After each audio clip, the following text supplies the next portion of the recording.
সবাই কেমন আছেন? আশা করি সবাই ভালো আছেন। আজকে এমন একটা নিক ফ্যান দেখাবো যেটা খুবই পপুলার এবং অনেক ভাইয়া আপুদের রিকোয়েস্ট ছিল যে ভাইয়া ভালো একটা প্রোডাক্ট দেন যেটা লোকালি এবং নর্মালি ইউজ করা যায়, সেরকম একটা প্রোডাক্ট হচ্ছে না।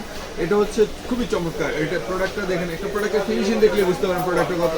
আমরা কত বছরে হিউজ পরিমাণ সেল করছি আলহামদুলিল্লাহ। এই প্রোডাক্টটা খুবই চমৎকার এবং খুবই প্রিমিয়াম একটা প্রোডাক্ট, কারণ এই একটা প্রোডাক্ট নিলে আপনার টাকা নষ্ট হবে না, গ্যারান্টি দিয়ে বলতে পারি। এটা জাস্ট খালি এই যে ঘাড়ে দিয়ে দিবেন, ঘাড়ে দিয়ে এই যে এখানে পাওয়ার বাটন দেওয়া আছে, একটা স্পিড এবং আরেকটা স্পিড, যদি দ্রুত আরো বেশি স্পিড চান তাহলে এটা দিতে পারেন। দুইটা স্পিড দিলে আপনি 5 মিনিট দিলে কিন্তু পুরো কান মানে ফেস থেকে নিয়ে পুরো মাথা পর্যন্ত একবারে ঠান্ডা। যে আপনারা কুকিং মানে রান্না করতেছেন, প্রচুর ঘেমে যাচ্ছেন, তাদের জন্য এই প্রোডাক্টটা মাস্ট বি দরকার। অনেক ভাইয়েরা হচ্ছে জার্নি করেন, গাড়িতে বসে অনেক মানে মানে বিরক্ত বোধ হয়। আপনার যদি নেক ফ্যানটা থাকে, আপনার যদি মাথা থেকে ফেসটা যদি ঠান্ডা থাকে, তাহলে আর কিন্তু গরমটা বোঝা যাবে না। তো যারা চেয়েছেন ভালো একটা প্রোডাক্ট, প্রিমিয়াম একটা প্রোডাক্ট লাগবে, তারা অবশ্যই এই প্রোডাক্টটা নিতে পারেন। এটা হিমালয় অ্যাভেলেবল রয়েছে, সারা বাংলাদেশ থেকে হোম ডেলিভারিটা পেয়ে যাবেন। তো দেরি না করে এখনই অর্ডার করে ফেলুন। সবাই ভালো থাকুন। আল্লাহ হাফেজ। আসসালামু আলাইকুম।